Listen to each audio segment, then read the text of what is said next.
Sorry, I'm trying to shove some food down my face before I. It's okay. And Jen has already started the recording, just so Oh, everybody. yeah.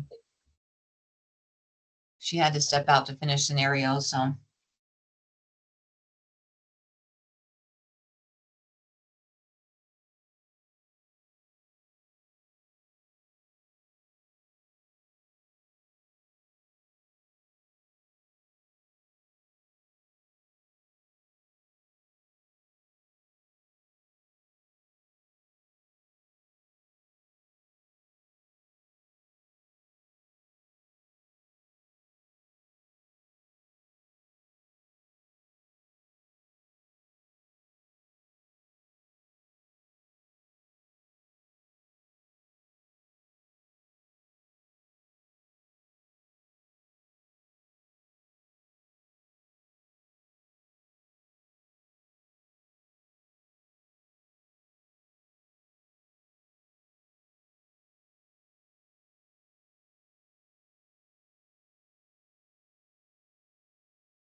Good afternoon, everybody. Just so you know, this says recording. Jen had to step out and finish scenarios, so she's going to be a little bit late.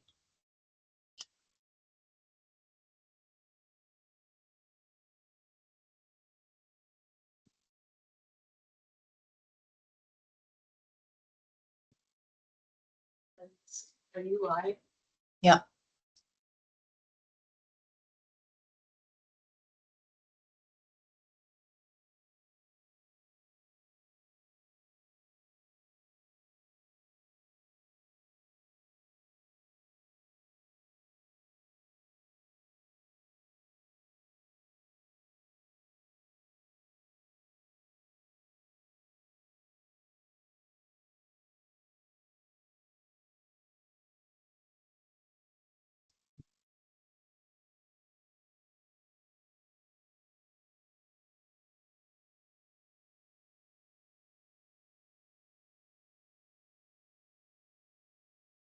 Well, good afternoon, everybody. If anybody else joins, we'll welcome them, but I'm going to call the meeting to order at 1:02 p.m.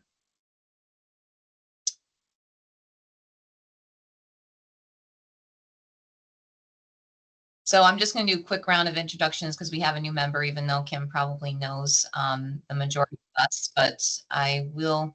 Kim, do you mind introducing yourself real quickly, and then we'll go around the screen and introduce ourselves to you if you don't know us already? Yes, happy to. If I don't recognize the faces, I recognize, I think, everybody's name.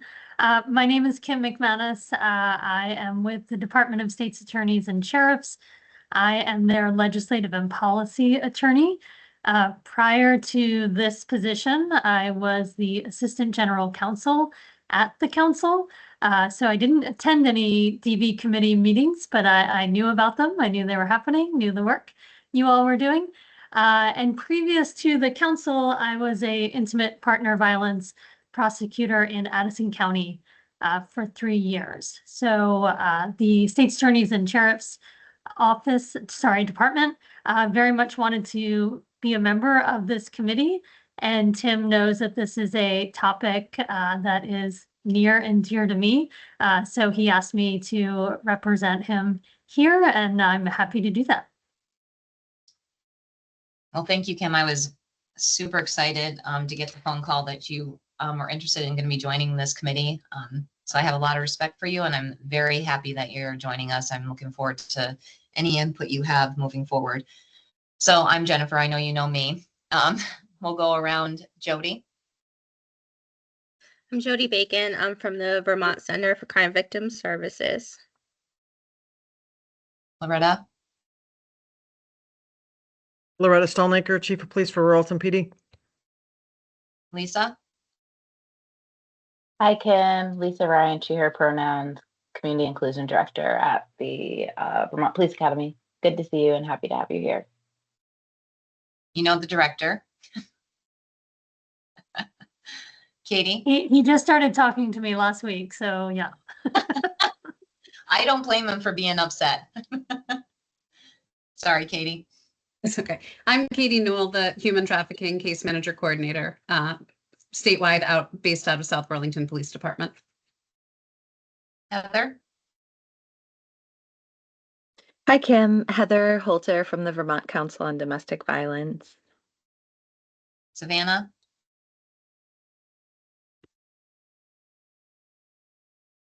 Hi, I'm Savannah Williams. I'm the Operations Director for Umbrella that serves we're the local domestic and sexual violence program that serves Orleans County, Essex County, and Caledonia County. We're short staffed today, and so I have a little visitor that's going to hang out with me for a little bit. So I apologize. It's okay. We love babies. Sarah. Would not want it any other way. Sarah Robinson, Kim, great to see you. Co-executive director of the Vermont Network Against Domestic and Sexual Violence, and my dog. Oh, we like dogs too. Babies and dogs. All right. So did everybody, do we have any additions or deletions to the agenda that anybody had any concerns about or? No? Okay, perfect. Did everybody have a chance to review the meeting minutes from March 6th? Is everybody okay with them? Is there anything that anybody needed to change or? If not, I'll entertain a motion. I'll make a motion. We accept the meeting minutes. Thank you, Laura. Second. Who was that? I'm sorry. Jody. Jody, thank you. All right. All those in favor, say aye or raise your hand, please. Aye. Thank you. Okay. I'm going to go out of motion just for, yes, Kim, thank you. Sorry, I'm just trying to take notes just in case the recording doesn't pick it up. Sarah, I'm going to skip the agenda just for a minute and just go to a couple other things so that we can spend more time. Is that okay? That's great. Okay. So Heather, did you and Carolyn have any time to discuss? I sent Carolyn an email, I think you too, but I didn't know if, I know that things have been busy, but I wasn't sure if you had any updates on if there was any contact. So Carolyn, I did exchange emails with Carolyn, and she did determine that it wouldn't be until June that they would feel like they might have a little time to come and talk to us. So I'm gonna pull up I'll pull up the email, but essentially Carolyn did reach out, and they are, as we imagined, really super busy right now and really focusing on working with clients, but I think have some more student involvement and help in June, actually. So we might circle back around later. And I'm sorry, I had that email pulled up. And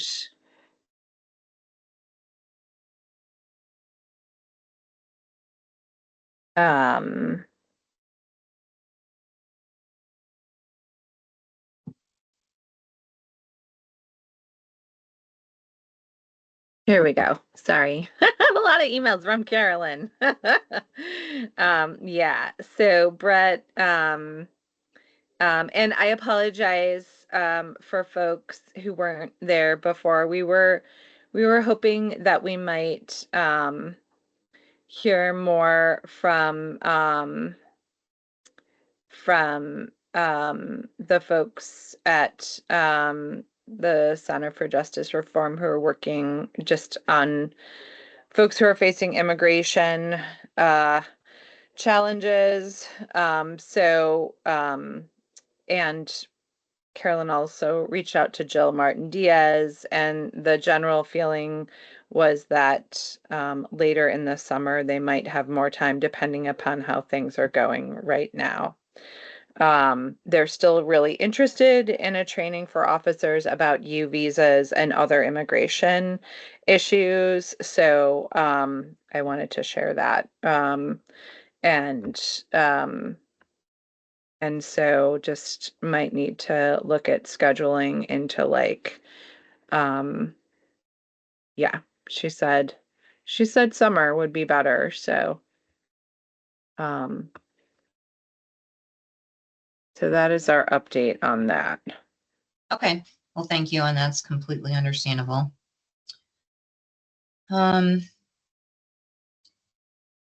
Director, I can ask Jen this, but I didn't know, in regards to the strangulation investigative tool, the MOU, do you have?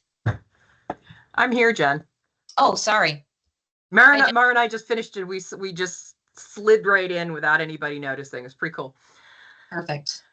We were just finishing up for, I'm sure you guys are aware, the domestic violence midterm scenarios. They all completed successfully, so that's yay.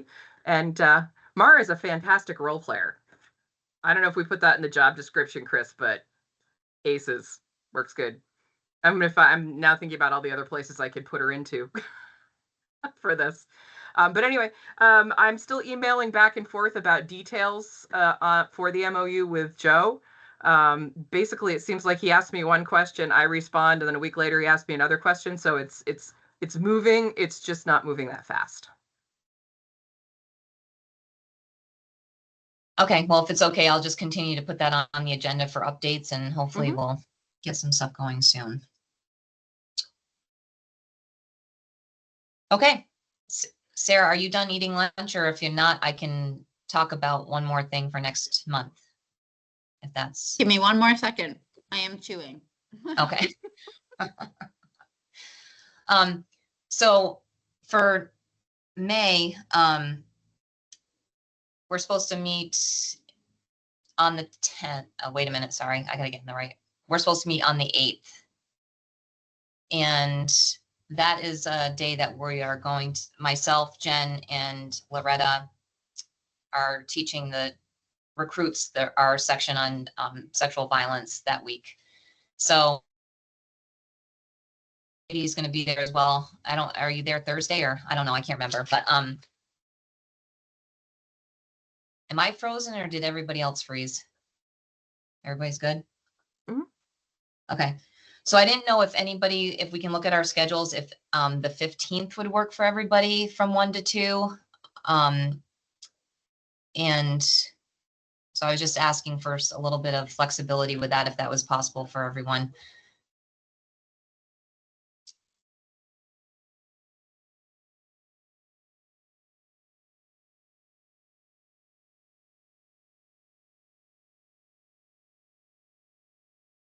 Fifteenth is good for me. Okay. We have final scenarios that week, so we can probably make it work. It works for me. Okay. Works for me too. Perfect. Lisa, good? Yeah. I gotta, You can do it, Jen. Yep, works for me too. okay, Jody. Hi, Mara. I'm Jennifer. Oh, sorry. I have to switch screens. Okay, perfect. Then next meeting will be May 15th, 1 to 2. Great. Thank you guys for being flexible with that. I appreciate it. Okay. All right. Are you ready to rock and roll? Yeah, I'll kick us off just by saying, at our last meeting, we, I think one of the kind of perennial challenges we have on this committee, this is just me talking in my opinion, is, it takes us a while to identify like a training topic. And then once we do that, we have gotten better at, but are still getting, still could improve our process around just identifying really the learning objectives that we're hoping to achieve with the every other year mandatory training, and then working on all the logistics related to that. And so in our efforts to identify our training topic for the 2026 mandatory domestic violence training for law enforcement, at our last meeting, we talked a bit about the last time we'd done kind of a needs assessment of the field to understand, what training opportunities we should be pursuing, what gaps in knowledge and skills exist in the field.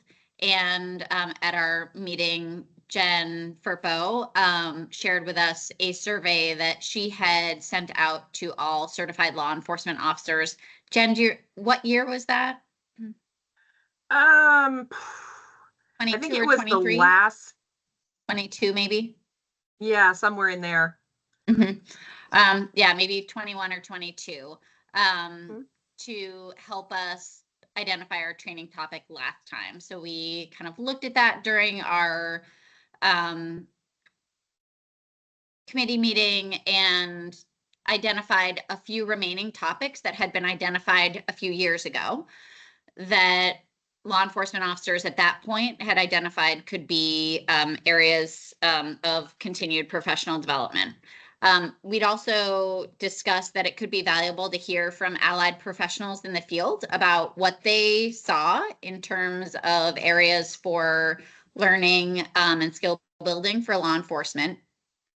And so I volunteered to create this survey that was sent to community-based domestic and sexual violence organizations, meaning, generally our 15-member organizations across the state.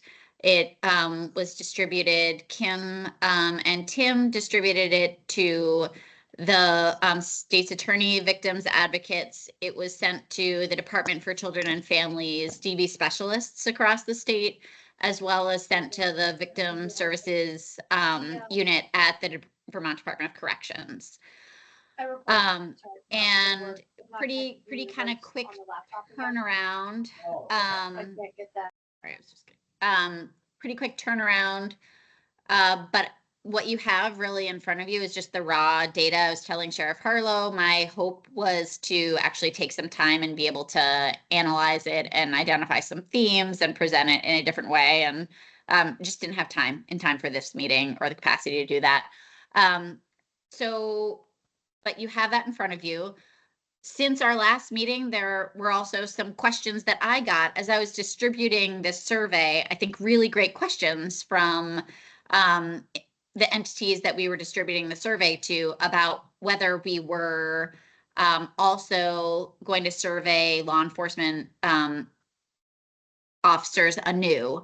And so I think that is, Sheriff Harlow and I had kind of gone back and forth on email a bit, and I offered to kind of draft something that we could potentially use.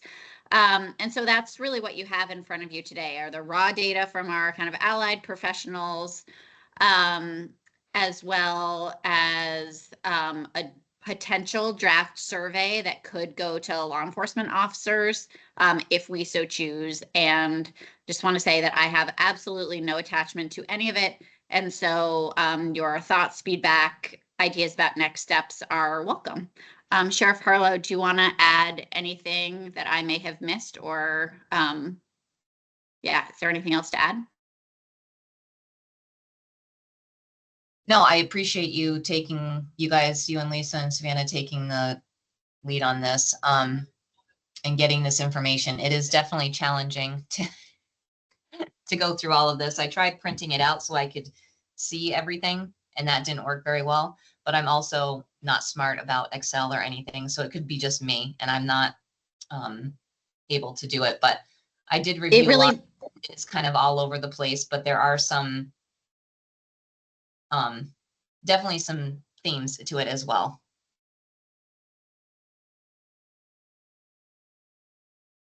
Sorry, Sarah, did you? I was just going to say it really would benefit from some analysis that I just ran out of time for. But I guess I would be curious whether, folks have any thoughts, reactions, any themes that are present for you in terms of what you're seeing in the survey results, things that we should pay attention to, and or your thoughts about moving ahead to survey all certified law enforcement officers about their learning desires as well to help us narrow in on a training topic. So I see a lot of dominant, predominant, aggressor, and I'm not sure if is one improvement to law enforcement practice. Am I reading that correctly? Make the most significant difference in supporting victims of crime. Is that? Yeah, that was one of the questions that we asked was kind of okay. What would one change in practice be? Okay, so are those the answers or is that the question and then? Those are the answers. Okay, so so they're clicking the predominant aggressor and like report writing and stuff. They're clicking all of those is that the option? Was that the yeah, so or please rank them. Sorry. Yeah. So this is actually great. So question 1 was kind of asking folks to name their professional role. The second question was based on your work with law enforcement, are there particular topics? That was kind of an open question. And so that's where you see kind of a lot of variety. Then we asked, what's one improvement to law enforcement practice that you think would make the biggest difference to support victims of crime and promoting, accountability. And then we had some lingering training topics from the last time we surveyed law enforcement officers that had kind of risen to the top. And those had included victims' rights and services, coercive control, dominant or predominant aggressor. And so I had ranked those remaining or listed those remaining training topics and asked folks to rank those. And then I said, is there anything else you'd like us to know? So those were the questions that were asked. And we had 42 folks respond. 43, I guess.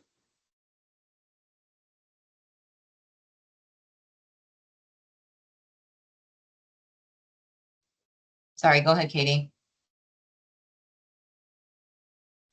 I think Loretta had her hand up too. Did you have your hand up, Loretta? Looks like you hit I the do, but hand two go times. ahead. I'm Okay, just not I how to read it.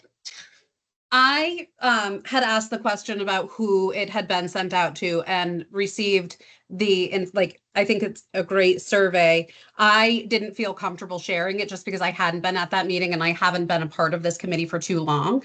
But I'm wondering, do we have a list of a comprehensive list of the people that are interfacing with law enforcement and doing direct service? Because this is really missing a lot of people based on my field work and experience. And again, it may be just appropriate for this group to get it, but I think about the CSLs in Burlington. I think about anybody that's the victim service committee, the victim service workers at VSP.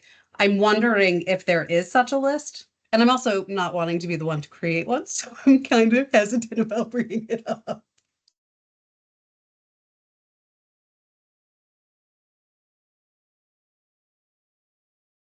I don't know the answer to that, so. Okay. I can just share that the list of kind of where this came from, who we sent it to, was something that we generated in the last meeting. And I forgot to mention the victim services workers at the VSP actually did receive this. I did send this to Kate and Amy as well. But I think in the last meeting, we had just discussed who are the people that are working primarily with victims and survivors of domestic violence, because the training is specifically around domestic violence. We didn't, for example, survey substance use workers or other, even though there's lots of intersecting issues. But certainly I think that there's great potential for if we felt like we needed more input to send this out further and wider. Okay, thank you. I can hear your opinion and feelings on. Loretta? I just wanted to comment. I see that there's a lot about strangulation and more training on strangulation in there. I just took a 4-hour block. It was in 2 different parts through Renetta Liberty through the SANE program. It was really well done. So I think we could use them as a resource to maybe get some strangulation training, especially for law enforcement. The 2-hour block, the first one, so the second one was more geared toward the actual nurses and stuff, but it was really good. Was that the training that was just offered? Not. Yeah, it came in two 2-hour blocks. One was at like 9:30 in the morning to 11:30, and the second block was 6 to 8 in the evening. Yeah, where they showed the live that. Yes. Yep. Yeah, where they showed an actual domestic camera. Yeah, parts. that is really, really good training. Yeah. Yeah, you can't get much better than that, besides being in the same room with them. So it is good. I see a lot of dominant, predominant, strangulation, if I'm reading this correctly. So if I'm not, please tell me, but documentation and writing, was there any more to that, Sarah? Or was it just documentation and writing?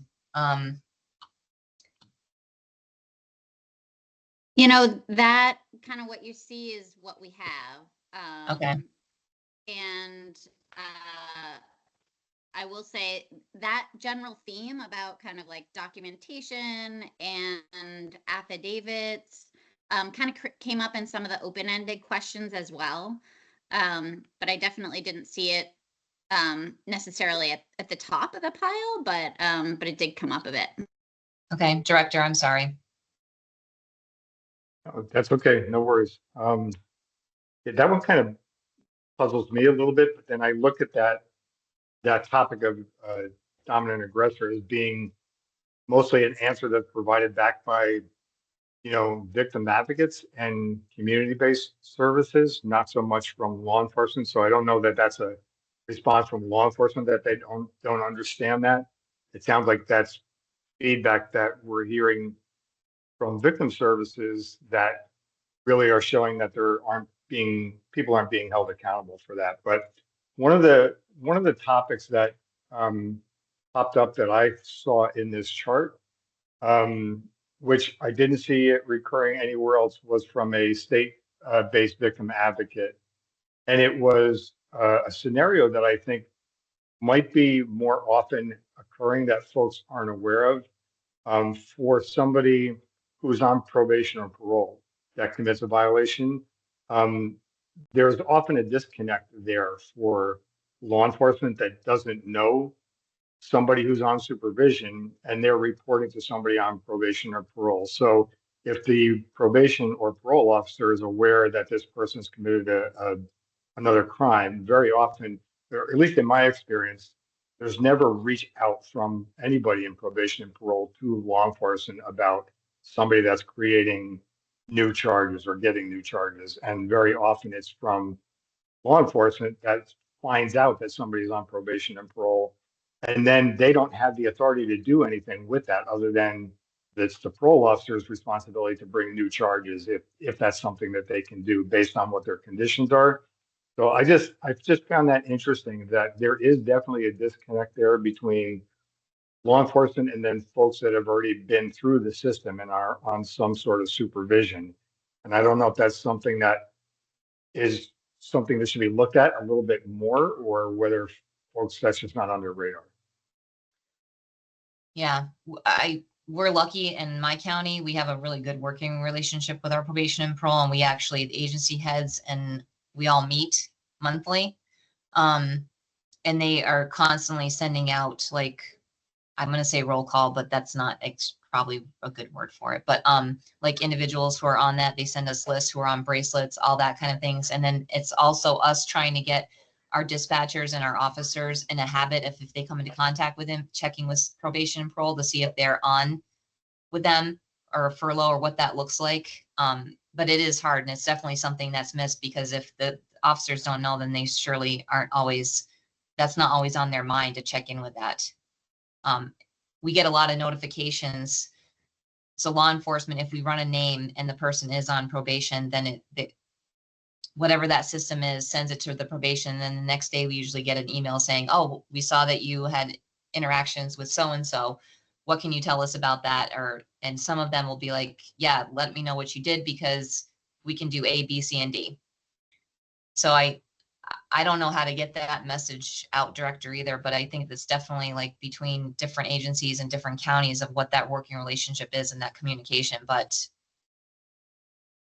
when they had probation officers that worked, which I think they're getting back into that, like on the road and in the field, I think that fluency becomes better because they're actually out working or listening to what law enforcement's doing and actually making those connections real time, depending on, and I don't know how that is for every county, but we're certainly starting to get some more field officers back in the field working and doing checks and stuff. So, but it is definitely something we're missing.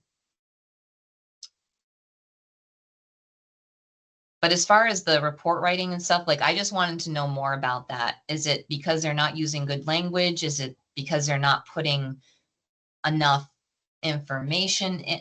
Like, I just was curious about what that actually looked like.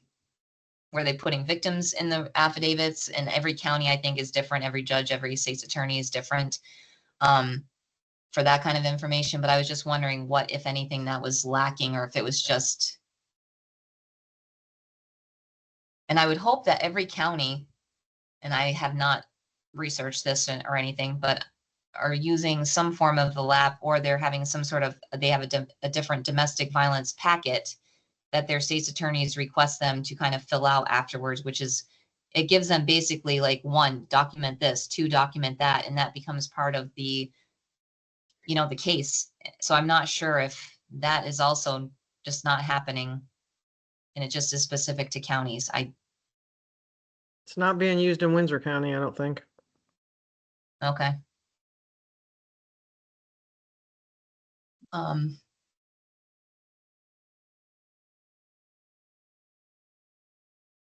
The predominant, and this is just my personal opinion, So please just take it for that. But sometimes it's hard to decide, right? When you're on scene, especially if you don't have the background of what that relationship looks like. And this is also, so there are some victims that get arrested or it's a dual arrest. I haven't really heard too much of that, at least in my county, of that happening, but I'm sure it's happening.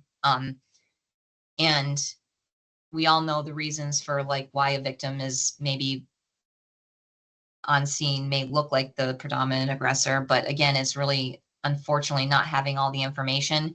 And it's really hard for law enforcement, depending on what's going on, to really get that background information right then and there. They're dealing with what's going on in front of them, trying to diffuse, make sure people are safe. That's why it's so important for like the STOP grant and these investigators that are in the state's attorney's offices to be the ones that do the follow-up and are able to sit down with 1 or 2 hours with a victim survivor and get the whole context of what that relationship looks like, what it has looked like. And then that way you're getting out, like you're getting more of those, you're bringing more charges, strangulation, sexual assault, other, prior DV, all that kind of stuff. So I don't think it would be bad to put some predominant aggressor stuff training in there as well. I think that we definitely talk about it in the academy. We talk about report writing. I think the scenarios are definitely have some of that component in it, right, Jen? And Director, am I wrong in that with the predominant aggressor? So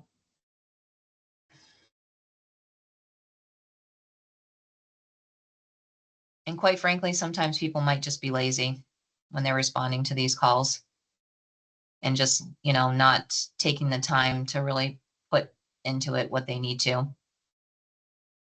And I'm not sure how to fix that, except that it has to come down from the top down, making sure that people are responding appropriately.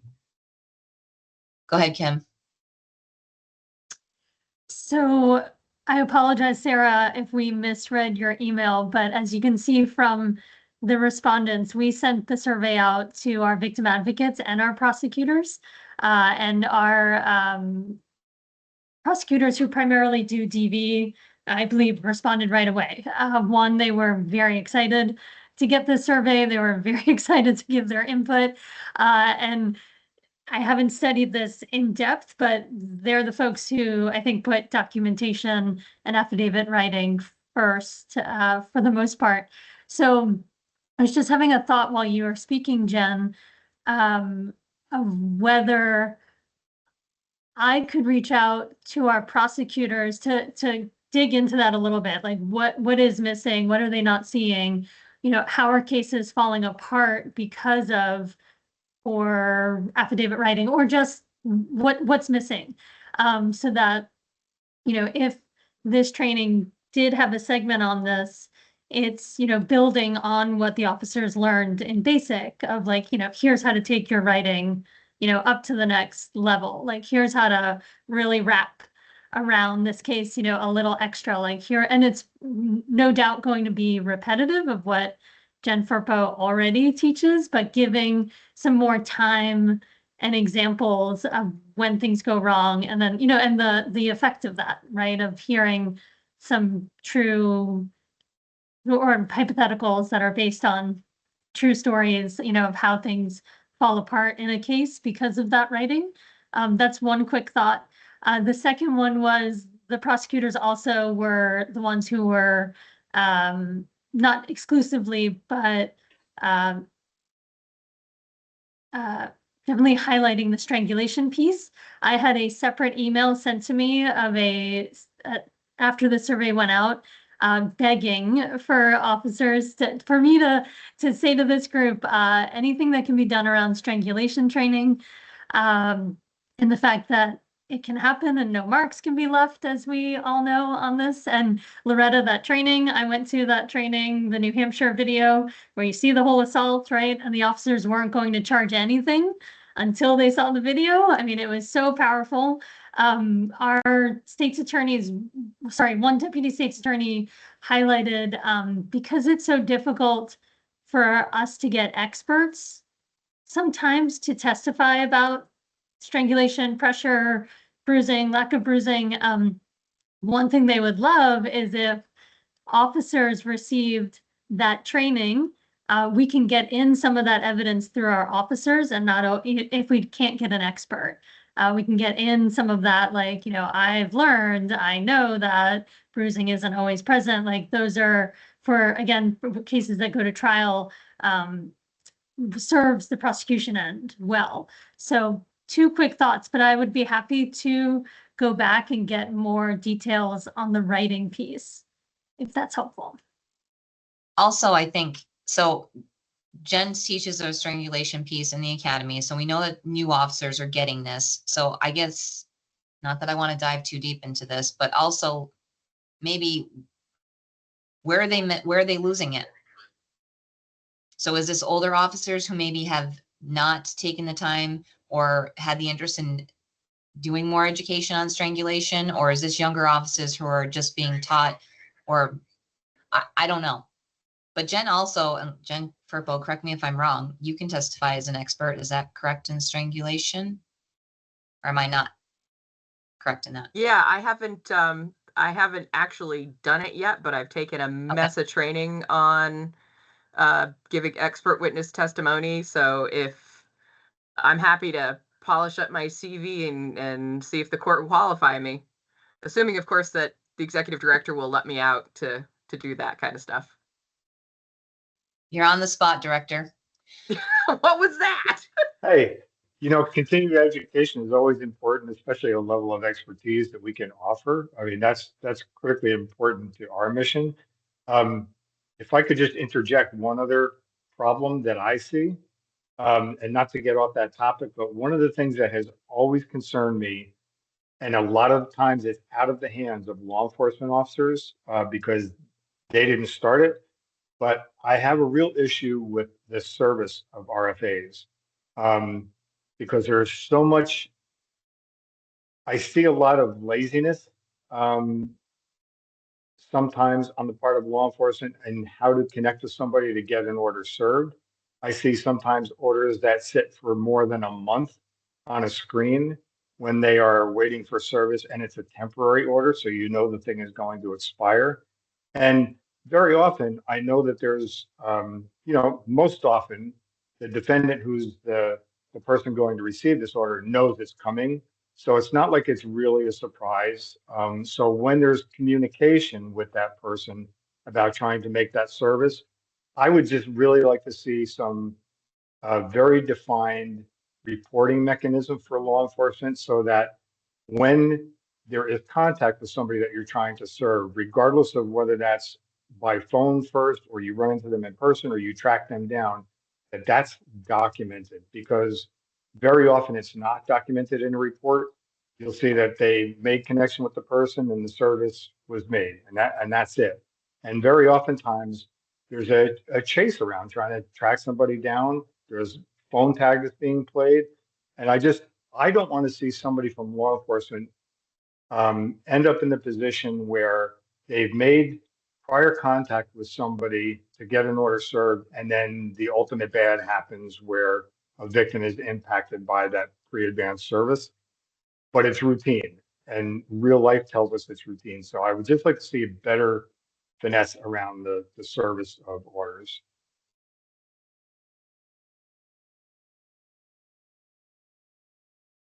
I really appreciate you bringing that up, Chris. That is something that I hear a lot from advocates, and we start, we're the council, our task force committee is often trying to figure out how to support those processes in different counties, especially those that are short-staffed, which, we understand, but I really want to just second that idea.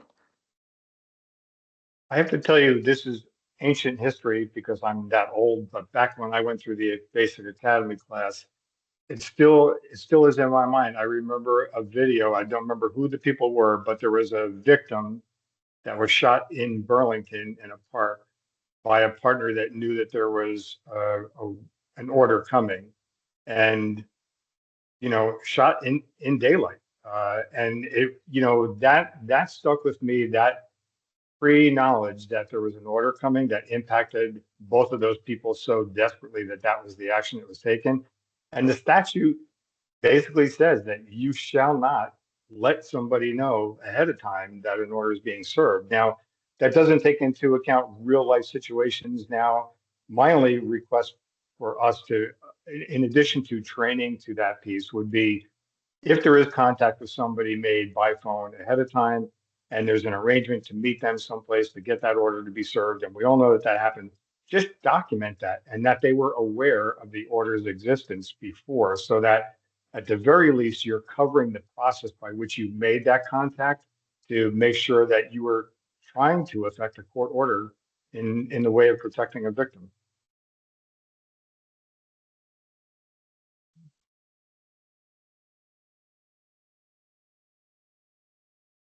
Agreed. It frustrates me. Something just changed too with how the RFAs are coming through and who they're getting assigned to as far as service and things like that. So yeah, it's frustrating and I see it all the time. Sitting on the screen for hours, days, when this should be something that should be done. It used to be very important. And as soon as it came in, you used to have to, or should be making that attempt as soon as possible. And documenting, like you said, Chris, it's documentation is everything. And you look in there and it's just nothing. Just little bits of notes of this and that and everything else. So agreed. We don't have much more time on this. So did everybody have a chance to look over the LE survey, and did anybody have anything to offer? I don't think I really had anything to add to it. I think it's a good idea that this goes out to law enforcement. And to see what and we can put a short period of time on and hopefully get it back by the time of our next meeting, and then maybe kind of put them both together and see where we come in and move out. Go ahead, Sarah, sorry. Sheriff Harlow, I'm just wondering what your thoughts are on who that should come from. So I'm not, I created it, but now that the link is there, like anyone could send it. And I'm just wondering who would be the most effective messenger. So, and I'll just say, I don't think it's me. Loretta, do you mind sending this out to the chiefs? I can send it out to the sheriffs and Absolutely will. Yep. And then we can, I can figure out who would be best to send it out through VSP. I know that I don't know if that would be, I don't know. I can figure that out. I know Doug's not. We could send it to the colonel and ask him to send it out. You want to do that, Loretta? Perfect. And what do we want the cutoff date to be? All right. So Sarah, if we send this link out, is it going to go back to you?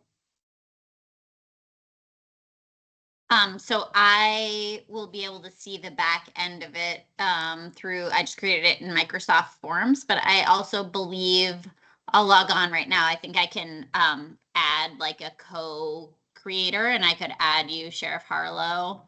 I don't so you could see I just want to know that it's going to go back to somebody so that we're going to get the results. Yep, I can be responsible for exporting those and sharing them with you. Perfect. Yeah. So what do we want to put as a cutoff date? I mean, I can send this out unless anybody has any changes or additions that they feel would be necessary. I can send this out right after the meeting. So with I would say no later than May 8th. That way we have it a week before our next meeting. Does that sound appropriate, Sarah? No. Yes, Okay. that sounds great. Yep. Okay.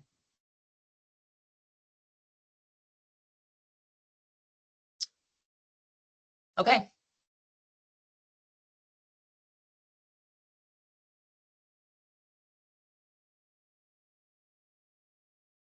So our training is 2 hours. Is the mandatory training 2 hours? Or is it There 4 is hours? no, I thought it there was is no four. set no- time. frame. No, 10. Oh, time frame. Good. So we could do, thank you. I'm trying to get out of that. It's really hard to, but I'm trying to get away from that. So we I could, suddenly felt like it was a trick question, like on an exam. I was like, wait. well, it used to be hours, like you had to have so many hours, I think, unless I'm thinking of that being wrong. So we can certainly like take out a chunk of maybe like the first block is going to be on strangulation, second block is this, and third block. We don't want it to be too long, but we can certainly put a little bit more. It doesn't have to be on one thing is what I'm saying. We can do a little chunks on different things if we see that there's 2 or 3 topics that are really kicking out at us. Yeah, we've done that before. So yeah, absolutely. Okay. Could I just say a little thing just about or the LAP? I wanted to just because we see that in a lot of the responses.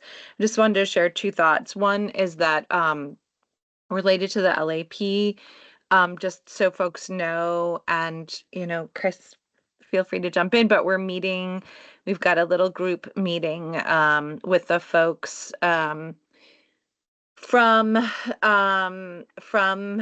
LAP and also with some help from the Center for Justice Innovation to look at different lethality assessment, other lethality assessment tools.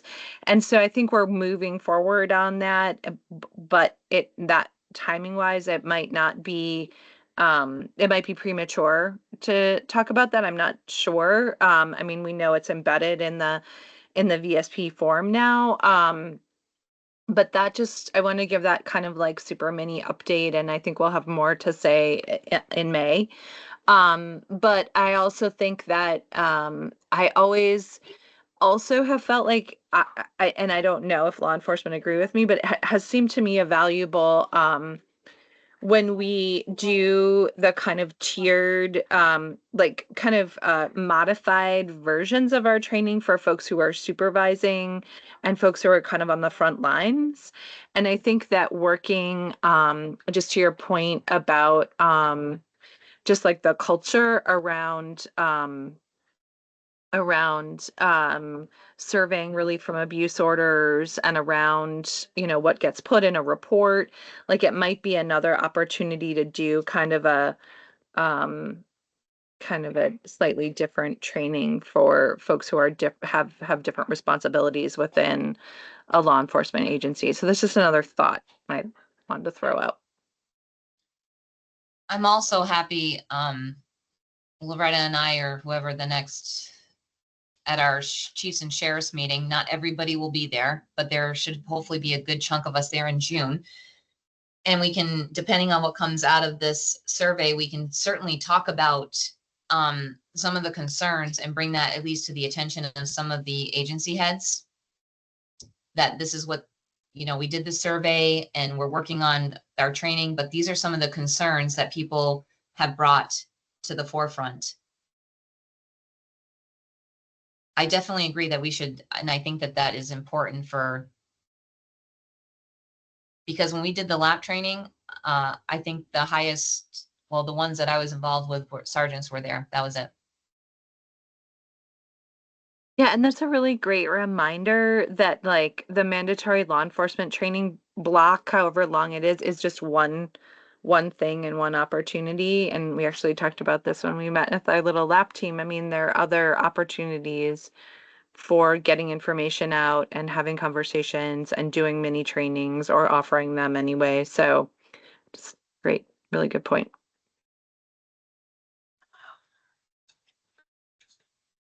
Yeah, my internet crashed too. Oh, okay. So it's just me then. Sorry, No, if there was it's nothing something important there, we lost connectivity here and I missed Yeah, everything just that you still said. just go ahead and dump that stuff on. Sorry about that. You missed Yeah, that everything. was exciting. Yeah, you all just kind of blipped out. I couldn't really tell what was happening. Yeah, and I think it also stopped the transcription for just a second, so we'll see what happens. Oh, Go ahead, Jen. no. We were just talking about, I don't think you really actually blipped out for all that long, but we were just, as we just kind of were crap, wrapping that up, again. talking about Okay. the different Yeah. opportunities You go back to class. there can be to So bring we up were getting these in that fucking issues. meeting. Yep. Send them my apologies. Yep. It can be at meetings, it can be, other mini training offerings, just, yeah. Sorry, it looks like there's a lot of internet wackiness going on. Yeah. Nicole said she was having trouble too, so so it's not just the academy.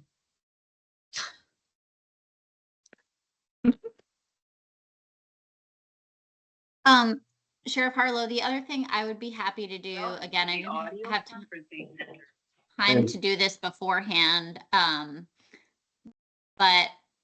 oh my goodness, lots of people, is that I can go through this allied professional survey and like just try to present the data in a more presentable way and kind of identify like, okay, of the ranking, X number of people identified this as the number one. And so I'm happy to do that also before our next meeting, just so we have something that's a little bit like that we can ingest a little bit more and is a little bit easier to see. So I'll volunteer to do that since I am going to get all the info on the back end of things. Thank you. I really appreciate that. No problem.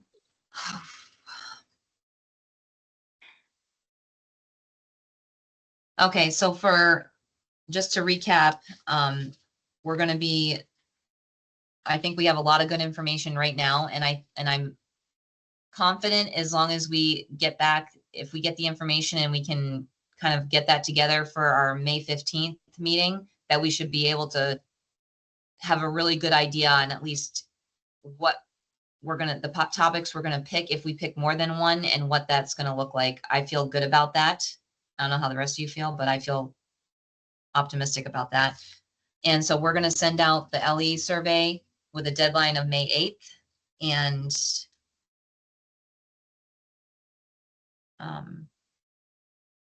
yeah, and then hopefully we get more information on the strangulation, because that will definitely help. I think if we can get that MOU going, and then we can start doing some training, different training around, and hopefully people would be interested in that, then that's certainly going to help with some of the concerns that is worth being seen here.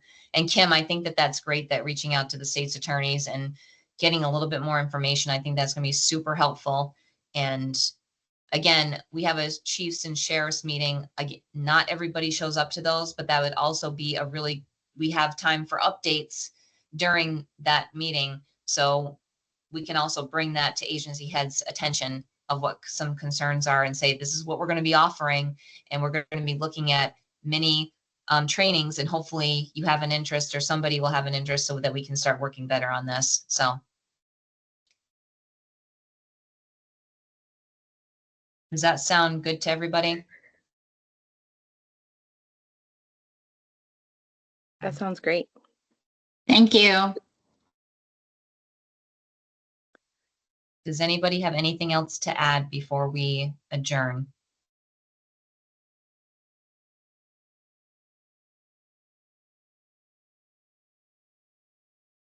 Katie, did we feel comfortable about sending it out to a couple other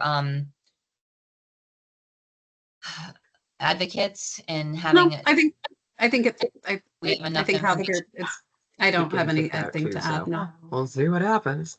Yep, I'm about to get it again. Yep, there it goes. The transcription is stopping, Jen? Okay.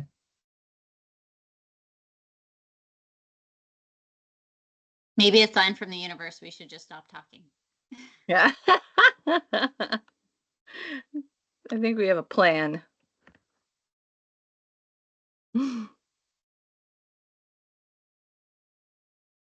Okay, Jen, I don't know if you can hear me or if you're actually really typing or not, but if everybody's okay, and Jen, when you send out the minutes, I'll just send them out and see if anybody has anything to add on them, since we had some connectivity issues, and we'll just go from there. Does that sound good to everybody? Yes, thank you. I have been kicked out like 7 times in the last. Training followed up by offering a more in-depth. Yes, I think that that's a good idea, Jen. Tease them a little bit and then offer something more. Yes. All right. Well, thank you, everybody. We will look forward to seeing the results of that, and we'll see you on the 15th, if not sooner. All righty. Bye, everybody. Have a great day. Oh, wait. Bye. No, you're good. Your blurred background. Yes, it's